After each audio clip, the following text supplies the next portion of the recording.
Girl power. Girl power. Tamara was like, I was you like, are, no, you're doing it today. And this they is the deadline. dragged me out Yeah. there. I mean, I was literally, I think I was like, I had 103 fever. Oh, no! You did not. Man cold. Man cold. Man Yeah, cold. They just don't understand, Warren. They don't get it. They don't get it. Don't get it. It's real. Wow.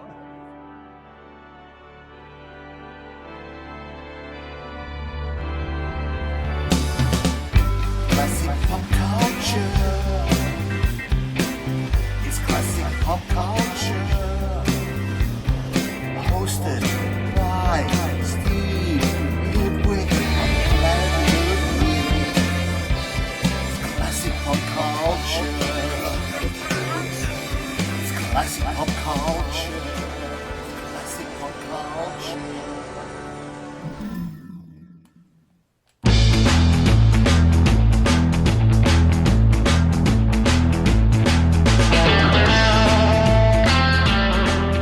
How are you doing, everybody? This is your pal and fellow fan of pop culture, Steve Ludwig, welcoming you to another edition of Steve Ludwig's Classic Pop Culture, right here at planetludwig.com. Before we get started, don't you just love our pop culture theme song at the beginning of each show? Well, I must say, thank you, Joe Mandica, Australia's gift to the world of pop music. Joe is the writer, producer, and performer of our pop culture theme song, and he is a true friend of the show. And speaking of true friends of the show, how are all of you doing? Thank you so much for joining us. We love you for it. We've landed safely and peacefully at Planet Ludwig, and here we are, episode number 175. And on this edition, my guests are three of the most gifted people in the entertainment business. Olivia Rox, 22-year-old pop goddess, has already cemented her place in popular music, yet she would never think of resting on her laurels. Her non-stop, prolific music career includes writing all her own music, being a finalist on American Idol and America's Got Talent, 2 full-length CDs, singles, a top 10 Christmas single, millions of views of her YouTube music videos, directed by her mom, Tamara. Plus, Olivia's vocal range is breathtaking, as you'll hear. Olivia's parents, Warren and Tamara, have resumes as impressive as anyone in the business. Warren Hill, the legendary jazz saxophonist, has sold over 1 million records, including Shelter from the Storm, co-written and co-produced with his wife, Tamara. Warren's smooth jazz cruise in 2004 paved the way for the music cruise industry that's so popular today, and his Cancun Jazz Festival continues to sell out year after year. Tamara Van Cleef-Hill is the founder, president, and CEO of Songbird Music Group. Tamara has broken barriers for women in the competitive music business, all the while never losing hold of her belief that the artists and their art rank above all else. Tamara has composed, arranged, and produced music in a number of genres. She's produced all of her daughter Olivia's music. How could a family who's such a driving force in the entertainment business be as grounded and humble as Olivia, Tamara, and Warren? Well, you'll see and hear for yourself right now as we go to our interview, recorded just a few days ago. So it's time now for me to shut my mouth and let the real talent take over. Get ready for an exclusive announcement from Olivia, Tamara, and Warren made publicly for the first time during our interview.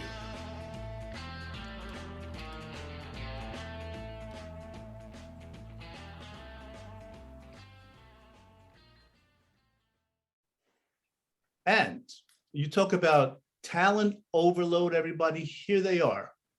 Olivia Rox, Tamara Van Cleef-Hill, and Warren Hill. welcome to Classic Pop Culture, everyone. It is so great. I'm so honored to have so much talent on my show, and I mean that sincerely. It's so great to have you all here. Thank you so much. Thank you, Steve. Great to be here. Yeah, thank you so much for having us. It's a pleasure. It really is. Now, Warren? Warren's a comedian. I didn't know talent was a prerequisite, so I'll leave now. Okay, see you. Wow, nice trying to get out of it. Wow. Warren, you're my kind of guy. I'm telling you right now, believe me. My wife always asked me, with my silly sense of humor, when am I going to grow up? And I said, I don't know. I'll let you know. She said, well, let me know what you want to be when you grow up. So anyway, I think the first thing I want to talk about, first of all, Olivia, congratulations on the success of It's Christmas Time. What a super video. Congratulations on the award. The Hollywood Music and Media Awards. Out of, I think there were 10 nominees and you won the award. I mean, how does that feel? It's a rhetorical question, but how you feel about that? Well, thank you. It's been amazing. And to hear the response from this song has been incredible. I just did an interview the other day and they said, so what made you choose It's Christmas Time? Because they thought it was a classic song. But the funny thing is that I wrote the song. So it was just so surreal to get to write and record and work with my dad on the song. And my mom, of course, she produced this as well. So it was a genuine family affair and we just had a blast. Yes, and I'm going to jump in and tell you something funny. Olivia and I were in the British Virgin Islands when we heard about the nomination, which is why if you saw her acceptance speech, she's on a sailboat. I don't normally just act like that, yes, I'm on a sailboat. We were literally on the water and they said, we need your acceptance speech right now. We're like, wait, we're on a boat. We don't have anything with us. So we just staged this whole thing and then contacted Warren, who was in Cancun, running his festivals. Yes. And we said, hey, we need, and of course, guess what he does? He gets a full film crew to film him. Meanwhile, we're on an iPhone on the sailboat. He sends me this fully professional and edited piece. I'm like, 30 years in the business. What less would you expect of Warren? Exactly. Makeup done, everything else. I didn't even have my makeup done. He had his makeup done. It's a normal day for me. Yeah, exactly. Okay. For those who didn't see the acceptance speech, I had the pleasure of actually Mike D'Urso sent me the link. Do you remember what you said? Could you kind of repeat your feelings of what it was like to win this award? Basically, well, they give you about 30 seconds to fit all of your thanks in with every single person that's worked on the song. So the gist of what I said was basically, it was such an honor to get to win for this award, and that it was more meaningful because I actually recorded it with my dad. And I think that's probably the biggest thing for me is, it's always been a running joke. He's always saying one day he's going to open for me because, I always grow up performing in his shows. So for once, I actually got him on one of my songs. And that was quite an honor and just a really cool kind of tide shifting type of ordeal to get to do something together on, Yeah, I mean, as if your talent, your amazing talent weren't enough to have your dad add the brilliant saxophone to it. It was like icing on the cake. Thank you. And Tamara, you were also nominated for a couple other awards too for It's Christmas Time. Am I correct? Well, the song itself, I produced. So I like to say we all three won the award. Yes, yeah. Even though they didn't thank me, it's fine. Oh no! Ouch. Just worrying about the boat, Olivia rocks that song. She wrote that song. One night we were recording. I'm like, Warren, you're on this song. He's like, okay, cool. And so I was super proud that we did that as a family. But you and I were also nominated for Best Producer. That's correct. On Go Vote. Best Producer as well. Yes, of course. Yeah. And that was a really important song during the election, and it wasn't about who you're voting for. It was about going and voting and getting young people out there who would normally not go to the polls. And what was the number, Olivia? About 400,000 people registered to vote through the campaigns that I was working on. I was working with the Grammy Foundation, Spread the Vote, and Global Citizen, and Headcount. It was just an incredible conceptualization. Even I was talking to my publicist. This is probably like 2 months before the election, I would say. Yeah. And they said that a bunch of these campaigns wanted me to be involved. And I was like, wow, that'd be so amazing. I'd love to. I think it's a really important cause. And I just said it in passing. I was like, oh, wouldn't it be great if there was a song? And they said, there's no voting songs. Yeah. And Miss Really? Olivia, he literally sits down at the piano. What did you write it in? Like, I don't even know. Probably an hour or two. And I called the publicist back. I go, okay, you guys have to hear this. So they got everyone on the phone, the whole team. And I played the song right there, just through the phone. And we literally went from that. My mom and we literally just created this whole vision from scratch in 2 weeks. Literally from the time I wrote the song to when it was released, it was 2 weeks. And remember, we were in a pandemic. We were locked down. So I had to literally produce this song from home and call everybody, and it was crazy. It was a different way of producing. And then the music video, they're like, we need a video. We're like, how are we supposed to do a video? Which that's quite a funny story, right, Liv? Oh man. Well, basically, we did it in our living room. And we set up these ginormous green screens. My dad did set up the green screens with me. So we've got to give him credit for that. Props for that. But yes, we went on Amazon. We got the biggest green screens we could get. And they all came. We just put them all together, made a giant green screen out of our living room. Yeah. And filmed. If you watch that video, I'm not impressed. I'm proud of that because of what we accomplished. 2 girls, girl power. Yes. On our own, and we literally made that happen. Well, yeah, and normally like 2 of us, most of our music videos have 50 people on set. They're giant productions, and so this was literally us. It was us too, and I was holding the camera, and I was doing the lighting, and I was doing the wardrobe, and so it was insane. And right, Liv? We pulled that off. It was pretty cool. So to be nominated for that was really cool. Yeah, and you know what, both of you, and for the green scheme, but thank you for your efforts. And getting the vote out. It was not to get up, we can go on to a whole political tangent, but I'm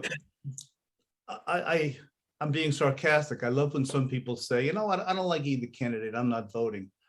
Vote for someone, vote for the better of the two, or that's I don't know, it just seems obvious to me, but thank you. The fact that we have the right to vote and people squander that is a crime to me. Yes, I'm with you. Yeah. Especially in young people too. Young people just think their voices don't matter. Yeah. And we prove that they do matter. Your voice does matter. It was the largest youth voter turnout in years. Yeah, in like 50 years or something. Some crazy number. It was really cool. Hey girl, you're the it girl. Shooting star. This way before. Scream girl, what's all just all alone.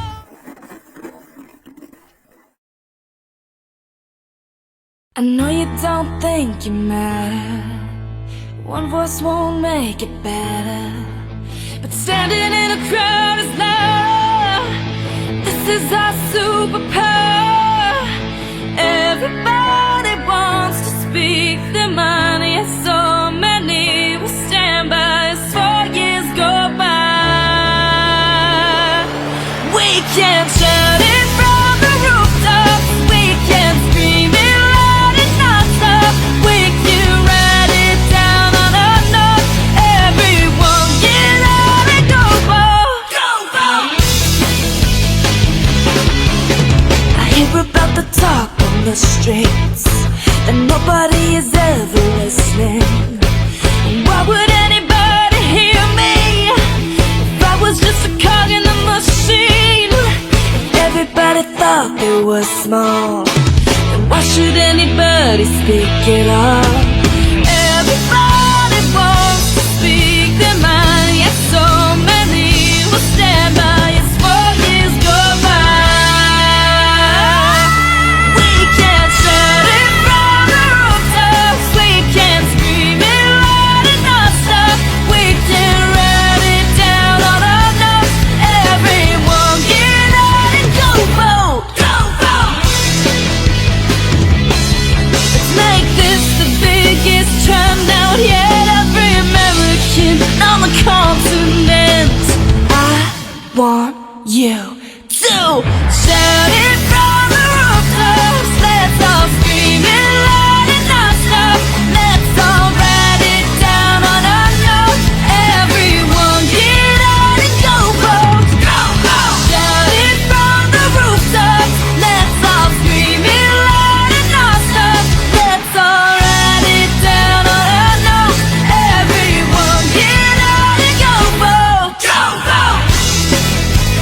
It was really cool.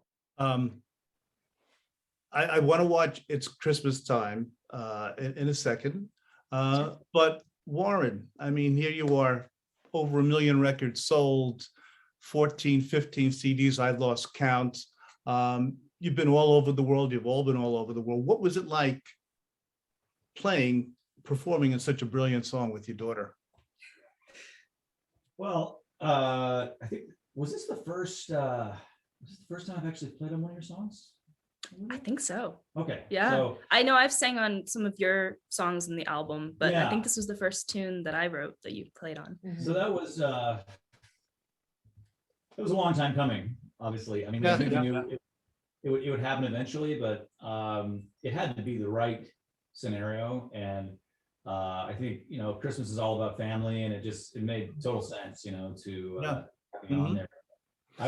I'm remembering the session actually, though, and without getting into details, but I was quite ill at the time. I was recovering from being really, really sick, and they kind of forced me to do the session. I was like, oh man, could it be next week or whatever? And Girl power.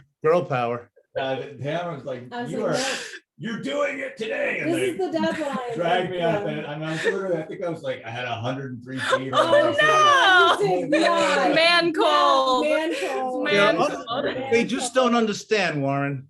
I Wow. don't get it. I don't get it. Don't get it. It's real. Wow. Okay, so Steve, have you seen the video Man Cold? The British Oh. video? No. Oh, You just look you it up have on to watch YouTube when you're going, the man cold. It's the most hilarious thing ever. very And you'll funny. understand the reference that we're talking about. Yes. But yes. So I know all about man code and you know what. Yeah. But it was an amazing thing, and I'm glad they, you know, dragged me out of bed and made me do it. And of course, I would have done it anyway. I'm just making a joke out of it. But Because we're men. yes. Yes. And then, you know, I think the next phase that I'm waiting for is when I get to open up for Olivia. You know, Yeah. that's on stage. Yeah, it's gonna happen. Natural progression. You're gonna open, or you're gonna just be a sideman on the band? Oh, no. Well, No. first I'm going to carry her guitar. You know, I'll be the roadie. And If she allows you. He already is already. If she allows you to, Warren. yeah, Yes, exactly. Don't drop it, Dad. We all razz each other. This is part of our Dynamic. Our dynamic, I guess. That's dynamic. So Yeah. just so you know, this is all we're always We on each other. all, you know, like to pretend that we hate each other, but we actually love each other. We love each other. It's obvious the family is such a great dynamic with you guys. Really, and it shows in the videos as well. And I want to get into that.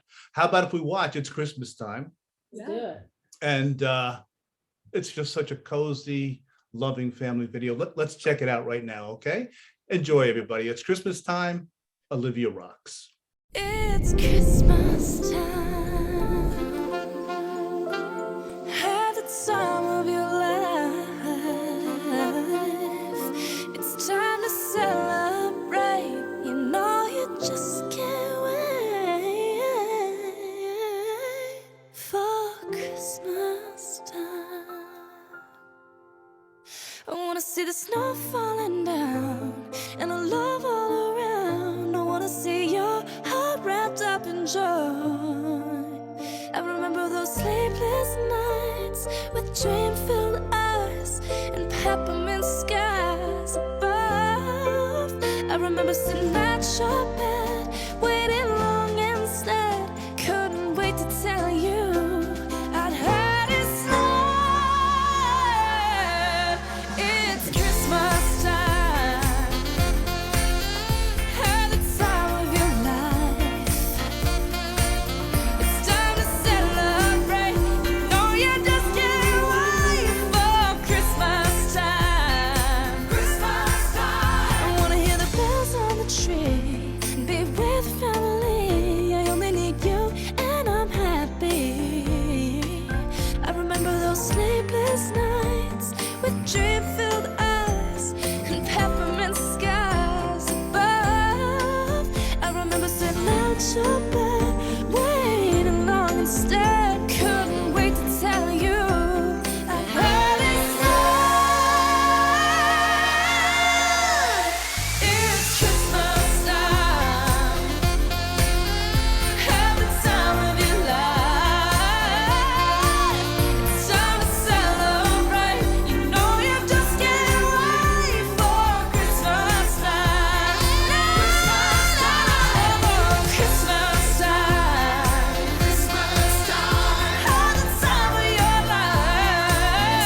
It's Christmas time.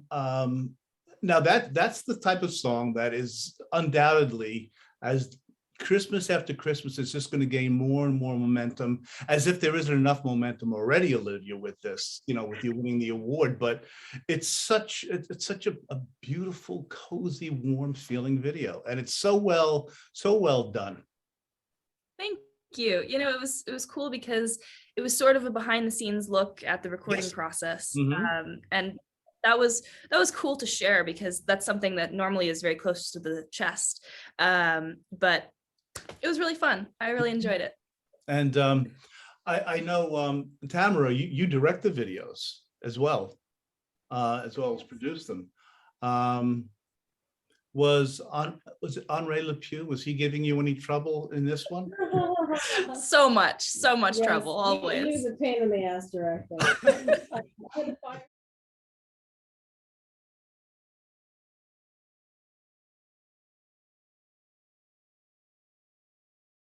I had a fire hand with her over it now.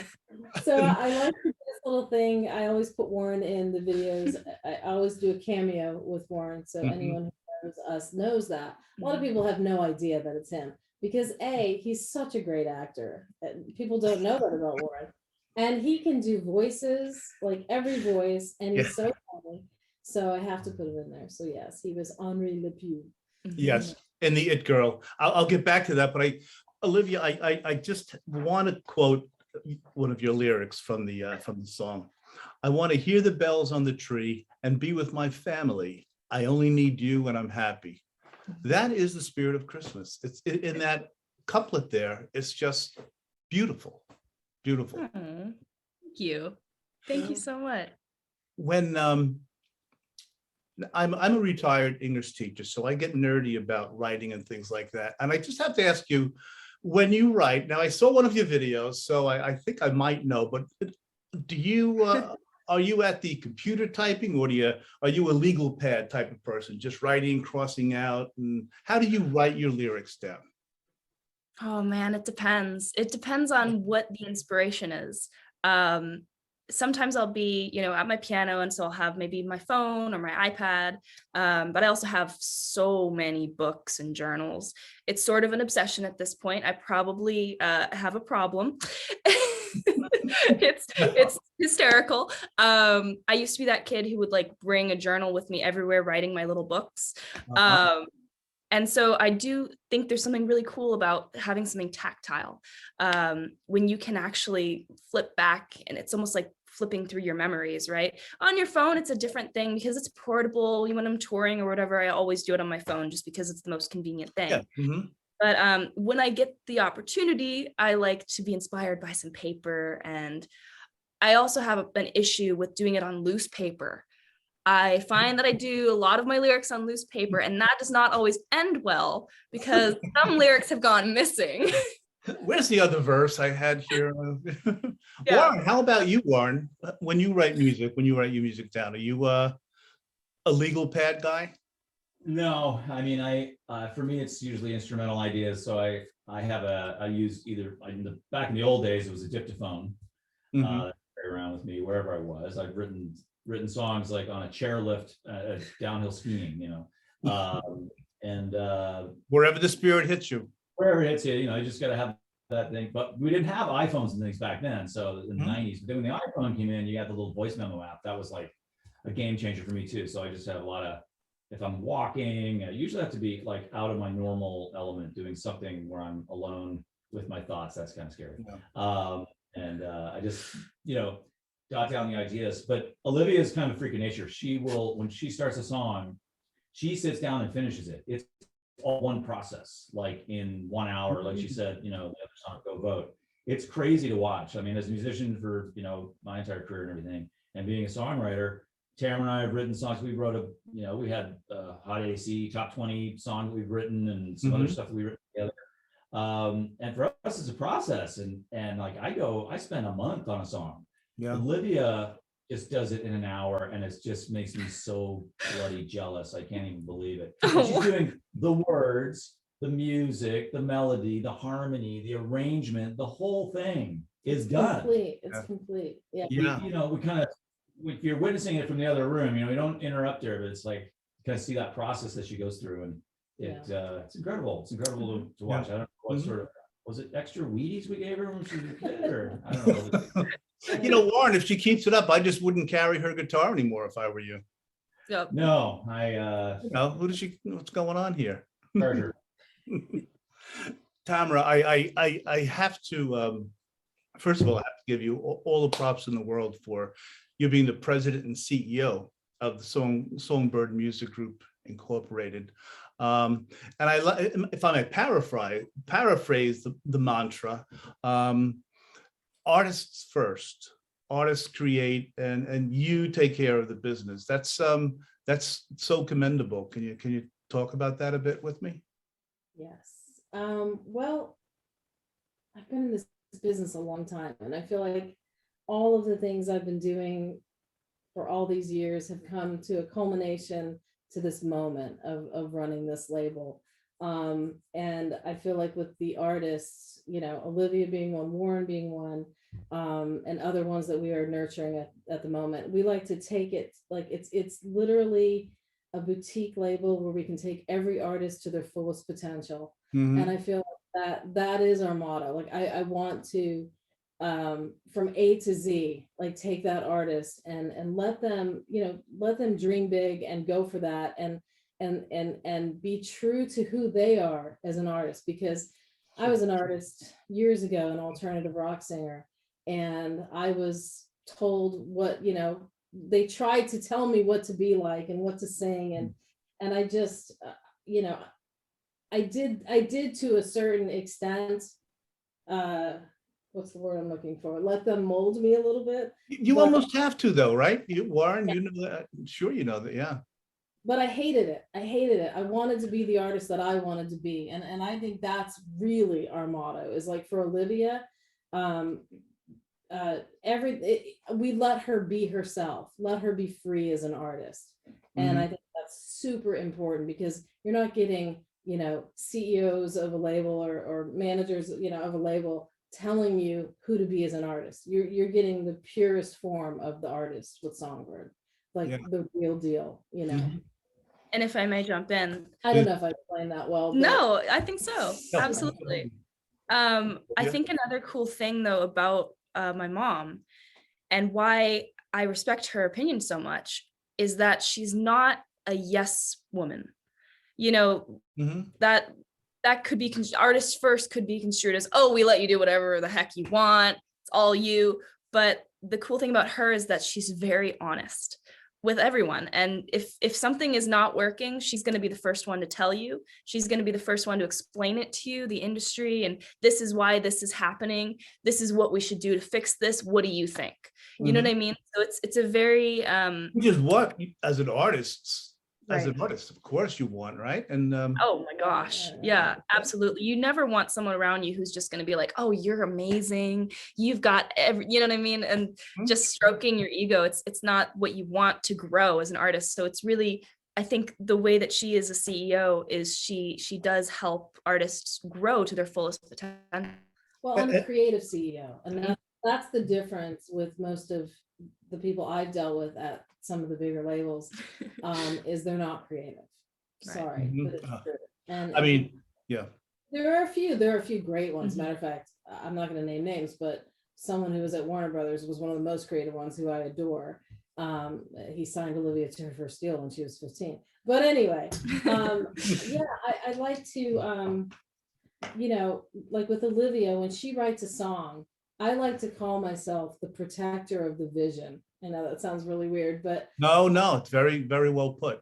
Yeah, because people try to take that song and say, oh, no, you need to go to this part, or you need to do, she's got it so ingrained in her head. This girl's written, like, I don't even know, I've lost count, hundreds and hundreds of songs. And literally when we go in to produce it, I know her vision, and I keep that intact for her, because, and I think that's what's giving her her own sound. She's not just following the trends of whatever. Oh, Shawn Mendes is doing this. Okay, I like what Shawn Mendes is doing, but let's, maybe we do like the guitar part a little closer to his sound, because that's happening on radio, something like that. But that's as far as we ever get to.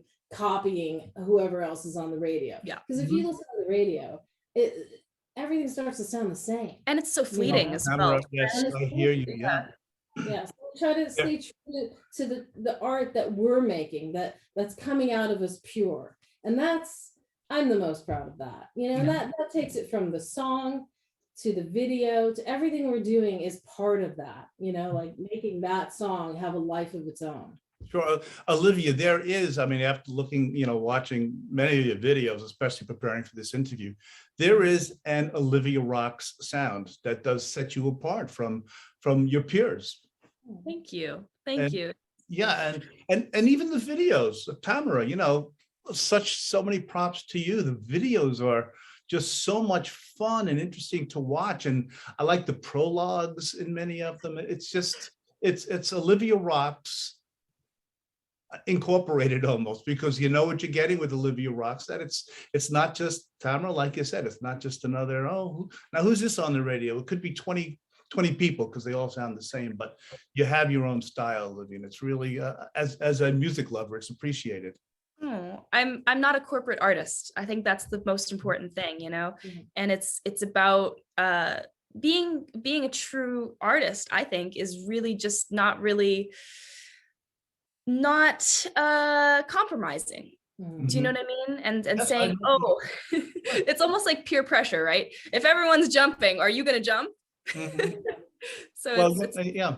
And like your mom, Tamara, like you said, Warren, you've been with RCA, EMI, Warner Brothers, of course, without naming names, but I'm sure you've seen your share of a lot of garbage executives, excuse my phraseology there, but I'm sure you've had to put up with a lot of this stuff that with Songbird Music you don't have to. No, it's true. What Tamara's saying is unfortunately true in the business. A lot of we've been around long enough to have known some really special music people at the labels, but most of them are gone and they're replaced by lawyers and bean counters. That's pretty much who's running these labels now. They're letting social media kind of A&R records and choose artists now, really, instead of visionaries like David Geffen or Clive Davis or whoever. They're just long gone from the scene, and it's sad because I think the public is worthy of more than just the 4 or 5 artists that they continually cram down everybody's throats in pop music, and I like to give them a little more credit and have a little more musical taste than what the big labels seem to think they do. But I always say to Olivia, I just say it's a global market now. Your audience will find you. Just keep putting out quality. Just put out the highest quality music you can make, and the highest quality videos you can make. And just keep putting it out. Your audience will find you. Absolutely, great, well put. And judging from the views on your Olivia Rox music YouTube channel, they found you, Olivia. No doubt about that. Thank you. I love my fans so much. It's amazing. I get these comments from people all over the world, and they'll say things like, I just randomly came across this video or heard it on the radio, or I saw it. Right now they're playing in movie theaters, which is so cool. And wow. Yeah, it's really cool. But people will write to me and they make me feel so good. I'm pleased to say that I don't have a lot of negative comments. Of course, I think everyone gets some, but I feel really blessed to have the fans that I do. I don't think you've made it till you have haters. Yeah. So that's okay. Yes. That's when you know you've made it, right? Exactly. Everyone has their own opinion, and we got this one comment this morning, which really meant a lot, because it was from a guy. Warren, you can help embellish this because you sent it to me. And he said something like, I came across this video. It's not even my kind of music. I think he listens like heavy metal or something, right? Yeah. And he was like, and the video, he's like, I turned it on and I just kept going with it and listening to it. And I realized it was like this mini movie. And he's like, I am a fan now. He's like, the cinematography, her singing, he's like, not even my kind of music, but I'm a fan. And I was like, yes. And that's what's important to me. Like, yeah, I think, when we're making these music videos, they're mini movies, and life is short. And I think comedy is really, really important. We're finding Oh, that absolutely, yeah. more and more our niche right now is comedy. With the music, the music could be serious, right? But there's so much negativity in the world right now that I feel like putting some positivity and giving someone not just a video with a sexy girl who's twerking, like how about a little story that's gonna, brighten your day. exactly. So Yeah, put some yeah. positivity back in. And that's what we're trying to do. We're just having fun. You got music's fun. It's supposed to be fun. Add something to your day and let you escape for your 6-7 minutes with the videos too. It's Exactly. and I mean, Tamara, it's impossible for you, I'm sure, to put this in just a few words, but as a director, you obviously have a vision for each video. What's the most important thing about bringing out that vision that you have? Am I making myself clear? I don't even know if I'm. No, listen, first of all, I have a great partner in crime in Olivia. She's my muse. She's a blast. She adds so much to it. I mean, we work hard on these videos. They're little movies, mini movies. They are. They are You see great. the next one coming. Mm-hmm. We have one coming out in January, her next single, and it's called "Been This Way Before." And it's like, Spoiler. well, it's okay. That's the next single. I pre-announced it, but it's exciting. It's exciting, and so exciting. I'm going to segue. You're asking of why, why it's important. I don't know why it's important. We're just having fun doing it, and it brings the song to life, and it's each one has a life of its own. But Olivia and I just wrote a screenplay, and we have a new production company, and we're moving into that as well of movie making. So I'm very excited about that. Congratulations! Oh, fantastic. Mm-hmm. Olivia, you want to jump in there because I didn't really answer the question. Yeah, No, I think you gave an answer, but please, Olivia, add. Yeah, I think she really brings out the best in people, because just even, I think probably it stems from being a great mom, that when you're on set with people, she's sort of like the mom for, 50 to 100 people. And everyone knows that she's not like an angry director who, if you don't get the right take, she's going to yell at you.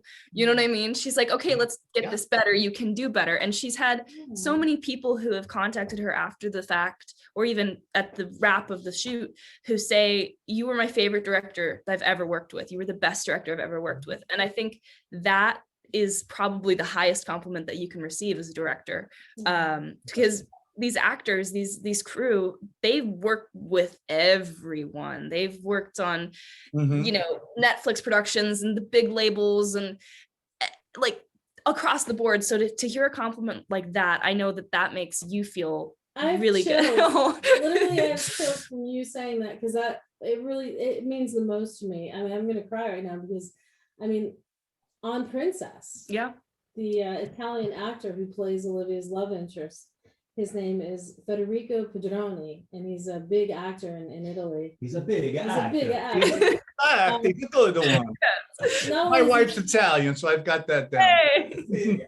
He's drop dead gorgeous. He's a fantastic actor, and he's the sweetest guy in the whole world. And he literally wrote me this letter afterwards of just what a great director I am, and how I brought things out of him that no one had ever done. And it was beautiful, and we still stay in touch. And it's things like that really, really matter. And there was another guy who was on going way back, this movie that we made, and he's become like a big actor out here in Hollywood. He does like all of these stunts. He's so cool. I think we cast him in one of his first things, and he was one of the lead roles in this film that I directed, and he said the same things to me, and we still stay in touch. And I'm so proud of him. He's on Walking Dead. He's on everything. And it's wow, one of my favorite shows. Right? Yeah, so good. So that's important. Supporting the arts and embracing these actors. I mean, they're working hard and trying to give them a platform where they can shine. That means a lot, too. And Olivia, I know you can speak to this as well, but Tamara, the people that act in your videos, whatever you say to them, they know you have their best interest in mind. So they're not going to take it personally, like, doesn't she like me? Like, I don't even know, what goes on the set, but I'm sure they realize that you're there for them to make them the best they can be. I hope so, because that is absolutely true. Mhm. Yeah, I love everybody on our sets, and I think it's important to love the people you're working with and like the people, and we like to create a really positive environment where everyone's having fun. Our sets are never stressful or catty, or they're Mhm. just, and I've been on sets like that. Ours are just, we're all just so happy. It's like we become a family, Mhm. And so they should feel safe there. And that I want to make them feel safe so that they can do their best work too. Well, it's a projection. The three of you are such a beautiful family, and it just kind of projects onto the set. That's who you are. You and Warren. I mean, I was going to say this till the end, Tamara, but I want to say it now. I taught for 38 years, and you can tell with your students. I taught 8th grade students. You can tell who has a good family life, who aren't as lucky to have great parents. But Warren and Tamara, I have to give you a million hugs and kisses, because obviously Olivia was brought up correctly, and Olivia, obviously you've learned well from your parents, and it's just I can't say enough good things about you guys as the family. Thank you for that. And I just want to say thank you for being, I bet you were an amazing teacher, are an amazing teacher. And I wish you were my teacher, because I can tell that you care about your students. Thank you very much. I'm retired, but you know what? When I knew I'd been teaching for a while, I don't want to take up any of your time, but I knew had been teaching a while when my wife and I received a Christmas card years ago from an ex-student with a picture of she and her husband's baby. And I said, I've been teaching for a while now, but it's so great that they're friends now. They're adults and they're friends with me. So many of my students, and, but anyway, I just wanted to use that as an example of, I know I speak from experience that you can tell when families are great, and yours absolutely is. Thank you. That means a lot, because we love our family unit, and it's a tough thing, I'll tell you, to just to segue for a minute, to be a family working in Hollywood, because there aren't many, that I could name. I'm trying to think of people like the Azovs. And there's a lot of preconceived notions about said families. The Azovs, the Will Smith, those guys, they all work together. But like to work in business and everything else, we went to this billboard thing, and Azov and Irving were up there talking about nepotism and how, what did he say? Nepotism rules. Somebody, like the interviewer asked him, what do you think about people saying, you bring Jeffrey in, and I think his daughter works with him too. And he's like, are you kidding me? Nepotism rules. Yeah, I love nepotism. Richard Branson, his whole family works with him too. And they're amazing. Like he's priming his kids to take over Virgin and all that. And, the thing is, to be honest with you, we did not ask Olivia to be in this business. We were doing our own thing, and she just was like, I want to do this. And we're like, no, you don't want to be in the music. You can be a doctor, you can do all of these other things. Olivia, when did you notice? When did you say, you know what? I like performing. Well, it's going to sound comical, because the first time I went on stage, I was 2. 2.5. 2.5. Yes, the half is a big. Do you even remember that? No, right? I don't remember that exact performance, but I do remember the hundreds of performances after, which that I think just it all just evolved for me. It was never something like, oh, this is my career. I'm a singer now. It was always like, I'm a singer. That's who I am at heart. I think really the turning point for me, and the moment that I realized, okay, this is a career, had to be after I played Annie on stage, because that was a different level. I had to have. How old were you? Excuse me. How old were you when you performed, when you were Annie? 9. I was 9. Yeah. 9. Mm-hmm. And she did 75 shows. And one of the youngest kids ever to be nominated for an Ovation Award for her acting. So That was crazy. And I think, not to cut you off, No, go, Olivia, yeah. but I mean, for Warren and I, because we'd have to drop her off every night and pick her up. And I think we probably saw like ins and outs of like 45 shows we counted one time. And we were so proud of her. And we're like, okay, and these people were from Broadway, and they would come up to her. Like, well, who's the lead guy from Cats from Broadway came to see her? Yeah, one of those Lion King or something. And they were like, she's a little Judy Garland. Like her pitches, like her breathing, everything about her singing and her cues and her acting, the instincts were there, and you can't ignore that, you know. And so at some point we're kind of like, wow, this is happening. Like, I remember, I think she was 8 years old when we Tamara and I had a serious discussion about it, saying, okay, it's kind of inevitable. This is going to happen, you know. As parents, it's like you want to let your kid, whatever lane they're gravitating toward, you want to, like, you know, make sure, support that. you know, clear the traffic, let them do it. But at the same time, you know, she had to work for it. Yeah. We weren't just gonna give her whatever she wanted, you know. It's like, all right, you can do it as long as you get this, that you get your school. I had a lot of chore charts. Yeah, and you know, there was a lot of it was a rewards system, you know. And if she didn't practice in between her lessons were over, you know.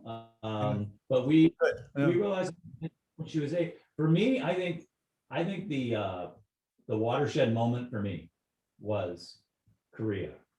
Oh, when we traveled, we had like 24 hours of flying to get to Korea, and we got off the plane and had to go straight to what their version of NBC's Rockefeller Center, and it's MB. They call it Mary NBC. And we get there, and we thought it was just, we're going to do this television show, and she guessed it on my record, I Want to Know What Love Is, and a cover of Foreigner classic. Yes, and it was popular over there, and they wanted us to perform it. We just thought it was gonna be this small thing. We come in there, there's 5,000 people crammed into this square. There's a huge stage set up, and we just landed, and we're gonna go live on television in like 3 hours. And we haven't slept. We haven't slept in like 36 hours, right? So they got a little cot in the dressing room, and so we couldn't sleep, you know, like lie down. And they had pink sheets. Do you remember? Yeah, it was so cute. Yeah, I remember. This is the thing, like as a saxophonist, you know, if I'm sick or whatever, I could still blow through a horn and nobody knows, right? But as a singer, you can't really fake it, you know. If you're tired, this is a muscle, and if you're too tired, you can't make it work. But Olivia, I thought, okay, if you're ever going to cave, this is the moment when you're going to cave, right? As an artist. And I was secretly worried for her, but she and comes up, and we're about it wasn't to go our band either. It was a Korean band. Yeah. So even that added, like air guitar, like rehearsal, 2 times or something, right? Yeah. So we walk on stage. I play the first part, and I play the first half of the song. Then I go, ladies and gentlemen, my daughter Olivia Rox, right? Little did I know that about 30 seconds before I was introducing her, she didn't have monitors, and it's a silent stage. Weren't working. Wasn't it the Silent battery? stage. There's no amplifiers on stage or anything.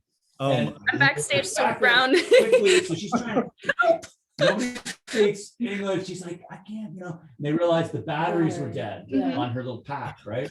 And they're literally switching on the batteries, like it goes click, click, done, and she walks on stage effortlessly, and just. like There's a video, if you see a video on her channel, and you wouldn't believe that all that was going on. It was so stressful. In her mind, she's probably like, I'm screwed, what am I gonna do? And she just walks out like nothing happened. So pro. Aced it. And I'm like, she's totally meant. That's when you both knew, right? Yeah.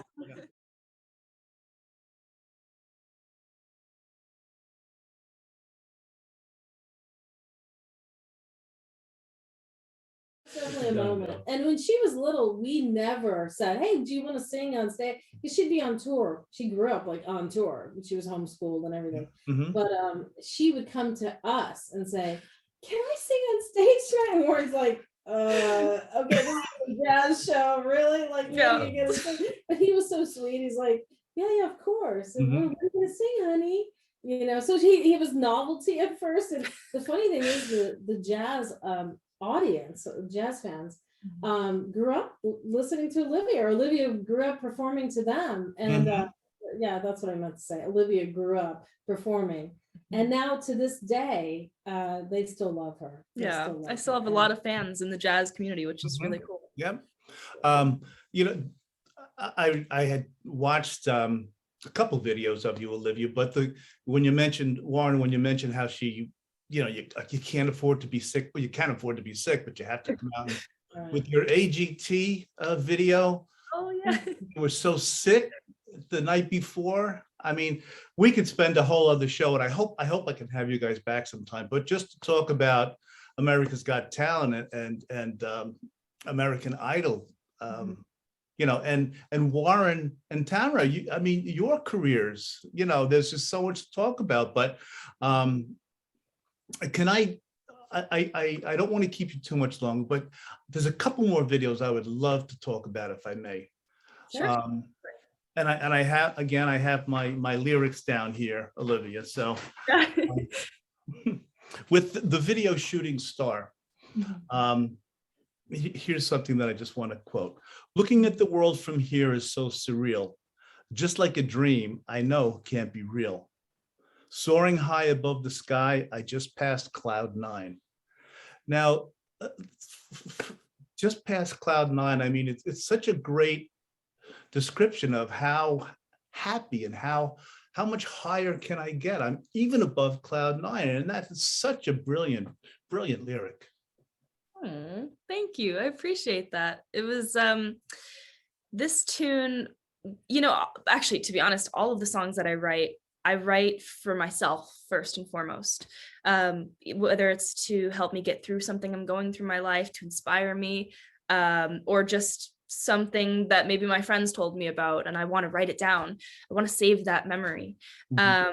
This song was something for me that was all about reaching these goals that I'm reaching now, and that sort of vision for the future that I had, of you're not going to stop me. I'm a shooting star. I'm going. And we have a saying with the label, basically, the train's moving. Are you going to jump on?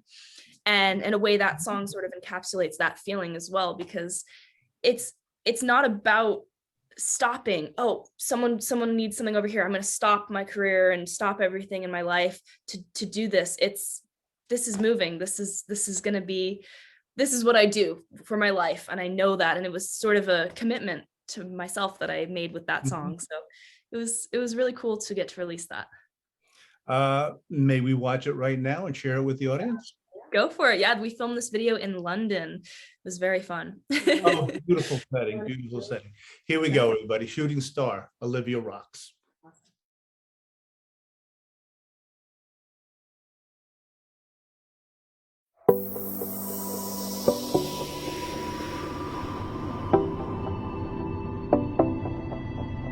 Shooting through the sky, no one can touch me here. It's like the stars will be the one who cares. Every word I say will make a wish come true. If I can dream it, then you'll see me try. There's not a person in the world to make me stop doing what I love to do. Even if you try and get me down, you know that it won't stop me now, 'cause I already know just who I am. Even if the sky's falling down, you know I'll always stand my ground, 'cause nothing's gonna ever get me down.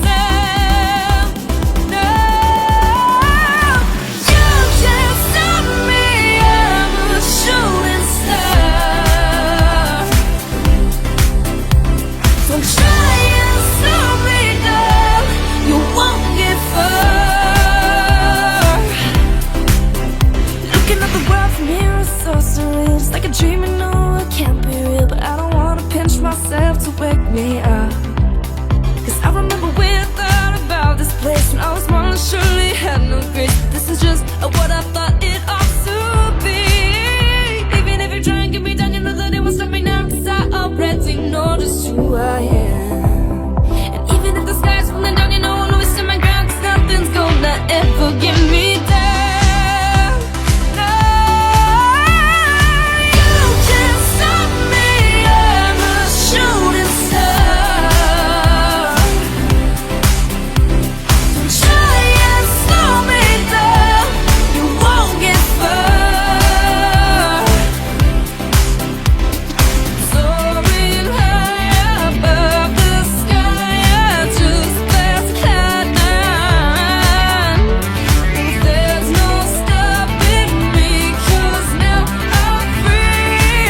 Beautiful London, beautiful video, beautiful lyrics. Olivia, again, fantastic job. Tamara, I mean, what a job directing. Now that had to be a little, I mean, with that beautiful setting, were you up against time? Like, come on, the sun's going to come up because it's at nighttime. And what did you go through with that? Yeah, definitely. And we were in London, and I didn't have a crew or anything like that, or Warren was I think you were my lighting. Yeah. So if the lighting gets bad, that's why. No, I'm just kidding. I was keeping people, the passersby, to like, okay, please, go over here. Yeah. Well, over 1 million records sold, and look what I have you doing, Warren. He's directing traffic. Yeah, it really was like that. It was one take. That's the whole reason, right? Right. So, Yeah. So we should clarify. This isn't we have different levels of music videos. We have the official music videos, and those are the big budget, the big crew, the whole thing, like Princess and It Girl and Been This Way Before, Galileo, for example. And then we have the one take lyric videos. So for Shooting Star, that was technically more of a lyric video because we did the one take thing. So we did for every single song on Pop Rocks, we did a one take handheld by me, yours truly. One take video. So it was kind of like our style, and people were just loving it. And we did it all over the world too. It was so cool. World. The very first one we did was It Girl, not the official video. Yeah, that's the right. Lyric video. And I gotta say, the camera work on that. I had actual cameramen, like lots of people asked me, who did that camera work? And I'm like, I did. Why? And they're like, it's amazing. I was like, what? Then you said, I definitely did it. Right. Yep. Do you remember we almost fell though? Because, okay, so in Cancun, this was for the It Girl lyric video that she's talking about. Yes. It was so humid out Yeah. that when you open the doors to go from inside to out, they had these beautiful marble floors in the place we were filming. Gorgeous, like stunning place. 9,000 square feet or something, like ridiculous. And every time we'd open the doors to go in and out, my camera would fog. Yeah. So we had to leave all the doors open. So after like 2 takes, the marble floors inside there got so slippery that we kept wiping out. So I have no. Yeah. Yes. And it was so hot. Do you remember? The stairs going up to the rooftop where we end in the video are one of those little metal round, I don't know how to describe, like tiny circular staircase. And so I had to walk up and down that filming, backwards. Not watching where I'm walking backwards. I was going to ask, that must have taken, I mean, along with just the humidity and everything, that must have taken forever to make that video. No, we knocked that out in one day. With the costume changes and everything, and no. And Warren was actually running a festival, and we were in our suite filming this handheld music video. Yeah. And the funny thing is that when we finally did the official music video, which was like what you said, a lot of work, a lot of costumes, a lot of people, 16-hour days, all that. People were like, so why did you do another video? That other one was so good. I'm like, are you kidding me? That was the official. I'm like, no, it could have been though. I mean, in retrospect, it could have been, but I'm still proud of It Girl, the official video. Oh yeah, it's very cute. And earlier, listeners, when I mentioned Henri Lepew, I'm talking about the It Girl video, director Warren Hill, of course. I know people know where to buy music and everything, but Olivia, could you just let us know where we can get your music? And I know it's songbirdmusicgroup.com, correct, is the website, right? And how about the music, Olivia? I think the best place for you guys to check out my music is probably my website, oliviarox.com. That has all of the links for social media and other smart links for, where you can buy it and everything. But my music is out there. I think the main thing is just make sure you spell Olivia Rox and my music will come up. But it's on Spotify and Apple Music and Pandora and iHeartRadio. Suspects, Yes, it's amazing. I thought we would finish off with Now, is Princess your latest video? A month ago, I think it came out or posted? That's Yeah. correct. I'm sorry, I'm getting ahead of myself. What is it like knowing, even beyond Princess? Yeah. It must drive you crazy. Like, oh, I know this is coming out. Wait till they see this one. It must really drive you nuts, thinking I have to wait on it, but you know what's coming. Oh Does man. that drive you a little wacky too? I have this kind of running joke with my fans. I do a lot of Facebook Lives. And I'll always be like, trust me, there's something cool coming. I can't tell you what it is yet. And I feel like I say this every time. You can never tell. I can never tell people like what I'm working on in the moment, but I will tell you one thing that is sort of semi-announced, not entirely, but I think you'll appreciate it since you were an English teacher. I'm retired, so don't worry about anything. Yes, I have to watch how I'm phrasing all of my sentences now. Just kidding. I'm going to edit it all correctly, yes. Olivia. Oh yeah. No. Exactly. You'll take out all of my ums and likes. As I will with mine as well. Yeah. But you'll appreciate this. I finished my first novel this past year, and I'm getting ready to release that. Fantastic. Is it semi-autobiographical? You said it's a novel, but is it? It's not just at all. Novel? Yeah, it's a sci-fi time travel book, and it's so much fun. I had a blast writing it. I started with the idea about I want to say 4 or maybe 5 years ago, and it took that long to work out all of the intricacies because it is time travel and sci-fi. So I really wanted to be historically correct and also make sure that the plot didn't have any holes, because when you're working with time travel, oh man, you can miss something so fast. And the fans are going to pick up on it. Yeah, exactly. Sci-fi fans will know, yeah. It was a blast getting to create these characters though, and just I feel honored to get to bring it to life. I know that sounds silly because it's an idea I created. Not at all. No, not at all. It doesn't sound silly at all. Can you all come back on when all this happens? And I know you have things come. It was such a joy speaking with you all. Pleasure to meet you too, and absolutely. It was really my pleasure. And I want to thank Mike D'Urso for helping me set this interview up.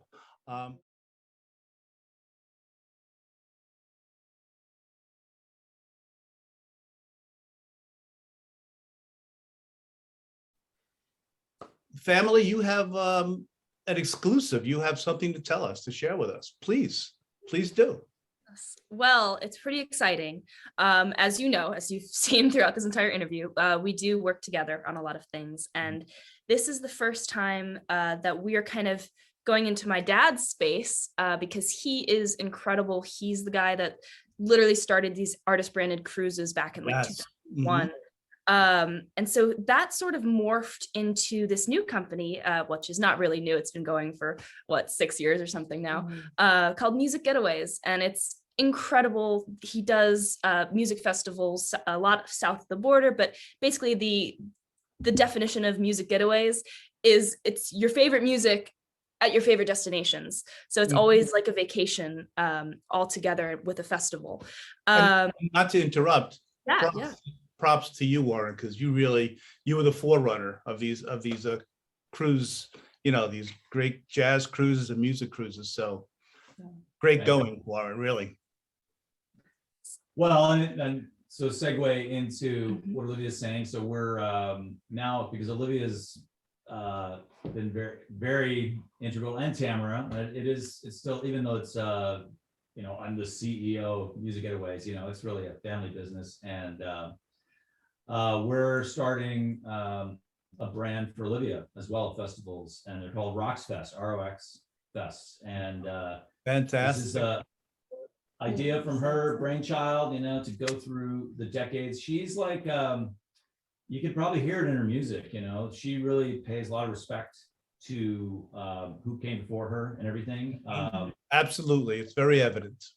Totally, right? She's got 70s. I mean, she did Black Dog, Zeppelin on my record, and she's studied that music in 70s, the 80s, the 90s, everything. So she's curating these festivals, and they're going to take you through the decades. We're really going to get really deep into it in October of next year. because we're actually going to do 70s, 80s, 90s, zeros, 10s, and the current one, all Rox Fest brand.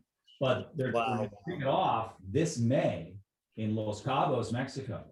And these are the very first Rox Fest. One of them is a totally 80s theme, and then the other one is a classic rock theme. Olivia will perform on the totally 80s. She's going to perform this same night as Belinda Carlisle, but also on the festival is Belinda Carlisle, Kenny Loggins, Brett Michaels, Rick Springfield, Pat Benatar and Neil Giraldo. And that goes into the what a lineup. Right, classic rock one is Beach Boys and Ann Wilson and John Fogerty. So just like legends. So basically no one, right? I mean, When are you going to get some names on these? Oh, man. Rox Fest. Wow, brilliant. Dude, you're actually the first. Your show, when this comes out, this is the first time anyone's going to hear about Olivia's Rox Fest. So, Yes. And I thank you so much for telling us this. I when the time comes, I'm sure we'll see it on the songbird.musicgroup.com and on oliviarox.com and getaway. Musicgetaways.com. Music Getaway. Knowing knowing this family, everyone will hear about it. That's what's so great about you as well. So thank you. And also a little tip, it will be going on sale to the mailing lists first. So if you want to sign up for my mailing list, that's on my website. You can also sign up for the Music Getaways mailing list, but I do highly recommend signing up for my mailing list first. Wink, wink. And it's advice, brilliant advice. Yeah. But I think it's really cool to be able to bring this brand to the surface because I know I'm a young artist. I know I'm 22. So I'm not trying to say, oh my gosh, I know everything about these artists, who have come before me. But I do think it's important for a woman my age to appreciate who has come before and to really pay homage and respect. And because all of these artists are still going. They're still huge artists and incredible. And they've left an indelible mark on our society and our memories. They're basically the soundtrack to our life. So I respect you for feeling that way. Yeah. And I do see a lot of young artists who don't think they're, they don't pay respect to who. If it didn't happen in their lifetime, it didn't happen. Exactly. They paved the way. Yeah, exactly. The sounds that we hear now are all derived. They're samples from these songs. So I think that it's bringing a kind of well-rounded approach, saying music has no boundaries. Music has no age. Good music, it's going to be on Rox Fest. Yeah. Olivia, I'll just tell one more tidbit since you're saying all that. She got to perform with Melissa Etheridge and the B-52s, all of them on stage together. It's so fun. At the award show. And she was actually paying tribute to Pat Benatar. Yeah, that's true. Pat wasn't there, but now you'll finally get a chance to meet her. Yes. But I'm getting goosebumps hearing all these. Really. And I remember Melissa Etheridge. It was a very proud moment for me because I loved Melissa Etheridge back in the day. It was one of my favorite artists. Still love her. She's a badass. She's such a badass. She's got a great voice. And Olivia's up there just wailing with her. And at the end of the song, Melissa looked at her. I have it on film. And she goes, "You are really," I won't say the one word, great. And I was like, awesome. Like, that was Melissa Etheridge. I'm like, Olivia, do you know who that was? She didn't really know at that time who she was, like the extent of it. I was so young. And you're so young. But I think it's really important to remember the people who paved the way for us, And not even remember, because there's, like I said, they're still like huge artists. It's about they're relevant to a generation, that's for sure. Exactly. Yeah. It's about just kind of bringing it all together and saying that this is good music. This is solid music. And I think that's such a great thing and an honor to get to, share the stage with some of these people as well. I'm excited. It's going to be so fun. There's so many artists out there who are just flash in the pan. These guys, they're the real deal. Oh my gosh. Like they are real musicians. Everyone that we're working are the real deal. So it's going to be amazing. Festivals. Yes. I don't want to just take one artist, but I mean, you said John Fogerty, Warren. I said, John Fogerty. I mean, Creedence was such. I mean, they're all fantastic. I shouldn't even have singled him out, but he doesn't do many things like this, many shows like this. You know, when you get a chance to see John Fogerty, you know, you go for it. And he still sounds as good. Yes, I saw him about 3 years ago in here in New Jersey. Unreal. Crazy. He's some. I mean, he must. And Pat Benatar, same way. Like these are some singers who definitely took care of their voices and did the proper maintenance of. They're professionals. Yeah. Finally, to instrument. So yeah, I'm definitely. I can't wait. I can't wait till next May.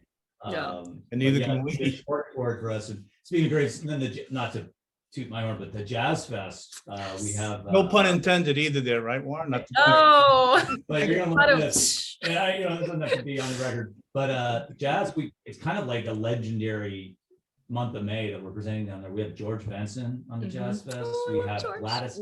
He's so Gladys sweet. Knight. Gladys Knight's gonna be there. Oh my heavens!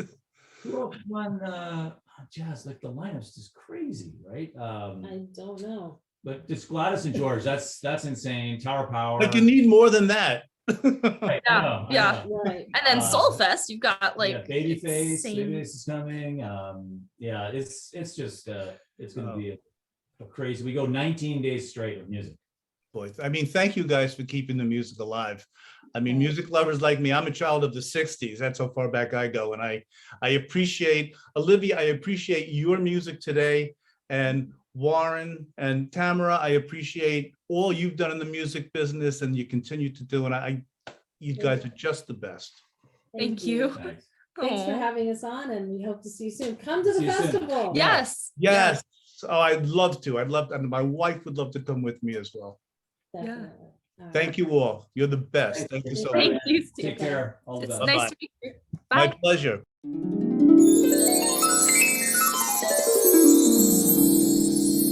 A long time ago, in a faraway land, there lived a young stable girl who had the misfortune of falling in love with a prince. Their forbidden love was pure and strong, but when the prince came of age, by order of the king, he'd be forced to marry another, a horrible princess from another kingdom, whom he did not love, or, let's be honest, even like one bit.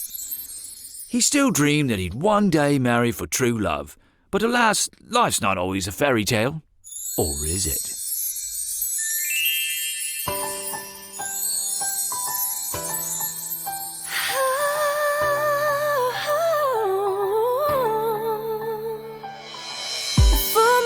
Just above the rooftops, you can almost catch that shooting star, and everything will glisten as you let it, 'cause you will finally know just who you are.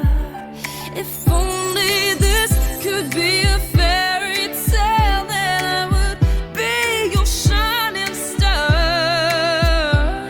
If only this could be a fairy tale, then it would all not seem so far away.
easy to meet somebody like you.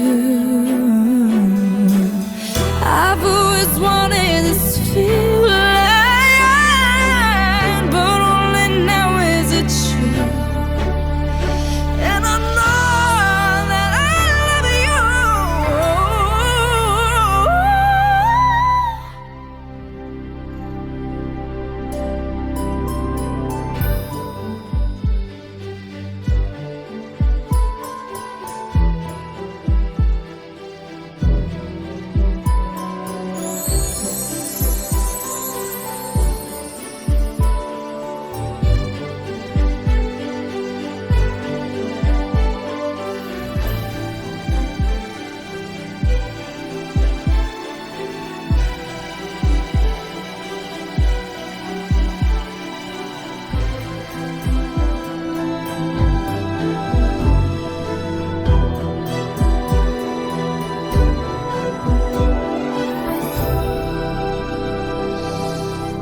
If I am your princess, and I will dress. If it's never pretend, well, then I swear in the end I'll still love you. If I am your princess, and I will dress. If it's never pretend, then I swear in the end I'll see it too. Well, if I am your princess, and I will dress. It's never pretend, so I swear in the end that I'll still love you.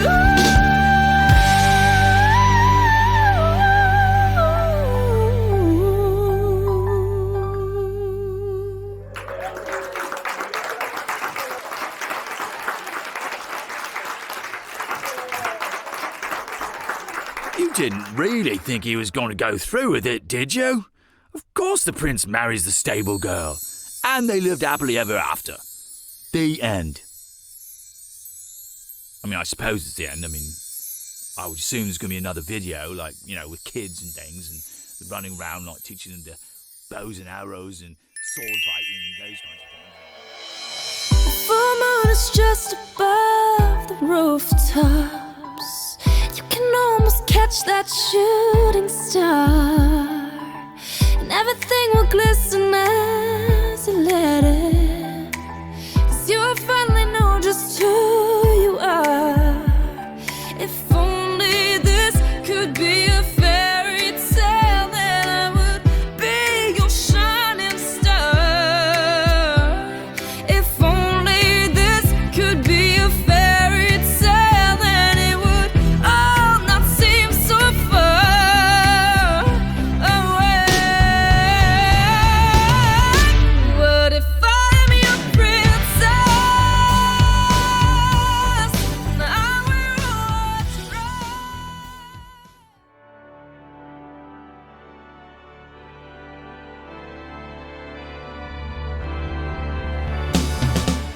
Classic pop culture. It's classic pop culture. Hosted by Steve Ludwig. I'm glad you're here. It's classic pop culture. It's classic pop culture. Classic pop culture.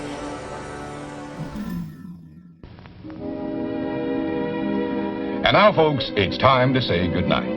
We sincerely appreciate your patronage and hope we've succeeded in bringing you an enjoyable evening of entertainment. Please drive home carefully and come back again soon. Good night.